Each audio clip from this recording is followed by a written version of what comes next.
Thank you very much, Ali Abunimah, for granting me a few minutes of your time. We are here in San Diego with the U.S. campaign, 13th annual U.S. campaign to end occupation.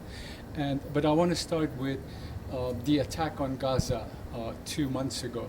Talk about that. How did it make you feel? Well, the important thing about it is what it did to Gaza, which was utter devastation. The numbers tell part of the story. 2,137 people killed. And we're talking about more than 1 in 1,000 residents in Gaza were killed in the space of 51 days. If you compare that to your chances of winning the lottery, maybe 1 in 150 million. Well, in Gaza, the lottery of death, which Israel was running, was 1 in 1,000. And more than 521 children, more than 108,000 people homeless. And the catastrophe is still ongoing because the siege is still there. And perhaps the entire population in Gaza is traumatized, is suffering. And really, what Israel intended was to break the resistance. What the resistance intended was to break the siege. Israel didn't break the resistance, but unfortunately the siege is also not yet broken. So with so much of devastation, I cannot come up with words to describe all that. And to me, and it's just my feeling, that it was like pre-planned to kill over 2,100 people, including over 500 children. Well, there's no doubt that Israel's doctrine is to cause as much suffering to civilians as it can get away with. This is what they call the Dahya doctrine after the 2006 Lebanon war. And this is what Israel is expert at. I mean, they're expert at inflicting suffering at civilians. What we saw in Lebanon in 2006 and in Gaza in 2014 is that the Israeli army is not so good at fighting, that when actually confronted with well-organized, well-trained resistance, guerrilla resistance, Israel suffered quite heavy losses. And so Israel compensates for this by attacking civilians. And in Gaza, in the summer of 2014, Israel dropped the equivalent of an atomic bomb on Gaza. And the only purpose this could have had was to inflict suffering on the civilian population. The deliberate targeting of civilian homes, of hundreds, thousands of civilian homes, was a strategy to try to demoralize the population, to separate the resistance from the people. And that much failed, but what Israel did succeed in doing, and there's no argument about this, is causing utter devastation and horrific suffering. Up to this past attack on Gaza, Israel had moral support, if I could put it in quotation marks, from U.S. and from Europe. It still does. It still does. I mean, the reality is this massacre was not made only in Tel Aviv. It was made in Washington, made in Brussels, made in Cairo, made in Ramallah. Israel could not carry out this massacre without so much official complicity. And remember that during the massacre, the United States resupplied the Israeli army with the artillery and mortar shells that they were using to bomb neighborhoods like Shuja'iyya and Beit Hanun and Rafah. But opinion-wise, globally, things have shifted a little bit. People are not, because of the atrocities, it appears that there's a shift that has happened. There is a shift happening, there's no doubt about that. Israel consistently ranks, for the past 2 years, the BBC World Service does an extensive global poll, and Israel ranks as the most negatively viewed country, along with Iran and North Korea. Now, the difference between Iran and North Korea and Israel is that Iran and North Korea have a constant 24/7 media campaigns portraying them negatively. And whatever the reality in Iran and North Korea, the media always portrays it as even worse than it is. Whereas with Israel, the media are doing all they can to protect its image. That's correct. And despite this, despite all of the positive propaganda for Israel, it's ranked with the most negatively viewed countries in the world. And this is not an accident. This is because people are smart enough to see through the propaganda, to see the reality that Israel is an occupier, a colonizer, a country that perpetrates apartheid against millions of people, and you cannot simply brush that away with advertising and brand Israel campaigns.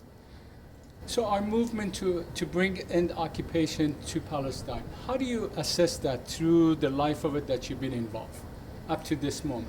Well, in the 20 years that I've been involved, and it amazes me to think that it's been 20 years, it's never been stronger.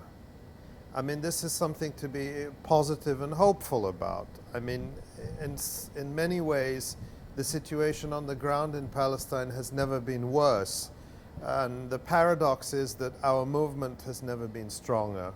But there's a lag between a movement building strength and that helping to produce a change on the ground. First and foremost, the factor that is going to make a difference is the steadfastness, the resistance of people in Palestine.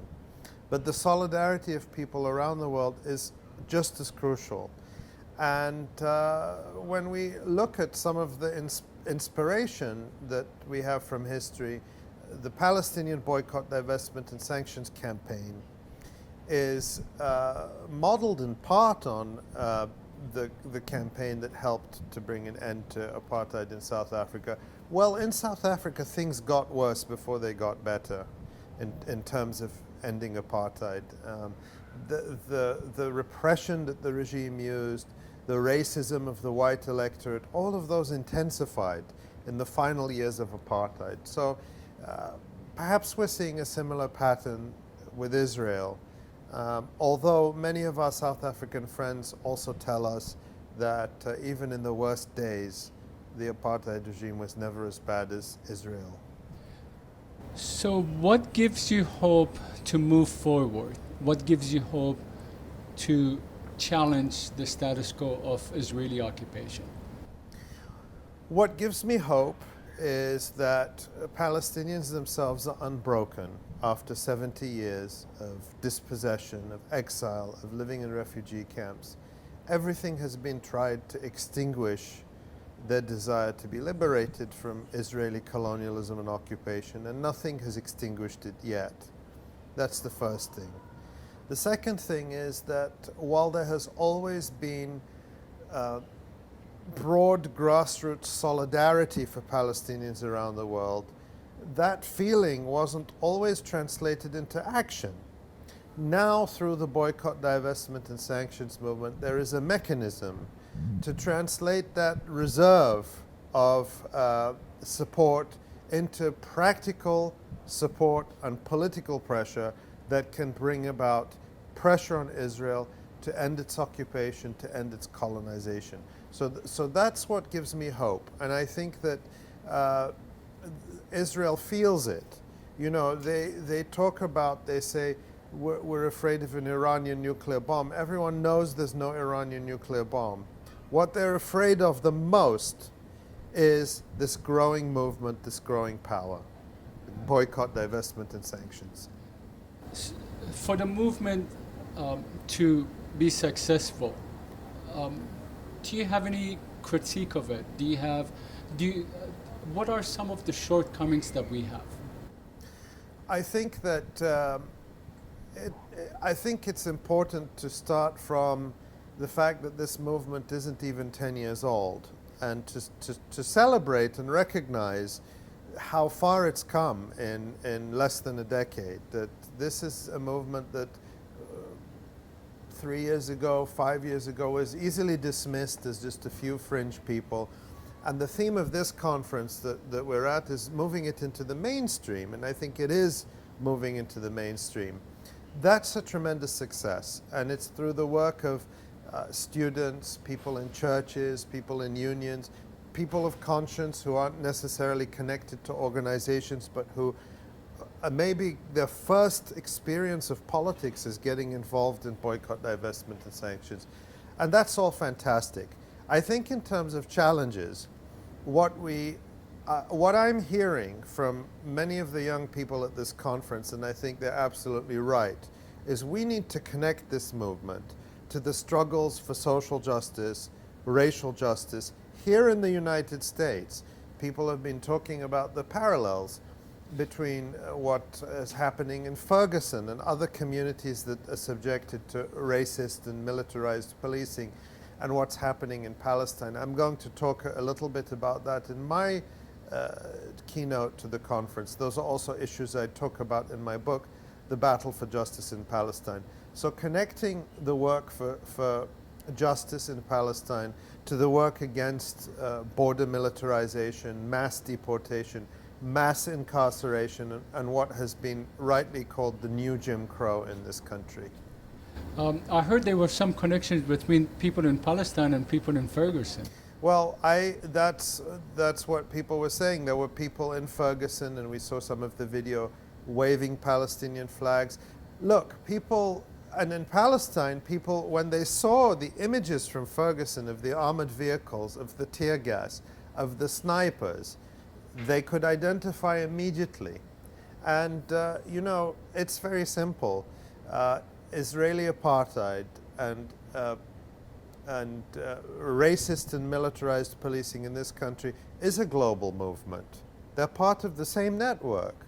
And we know some of the ways they network together through the global arms and security industry, through joint training, through an ideology that views certain populations as a threat that has to be controlled.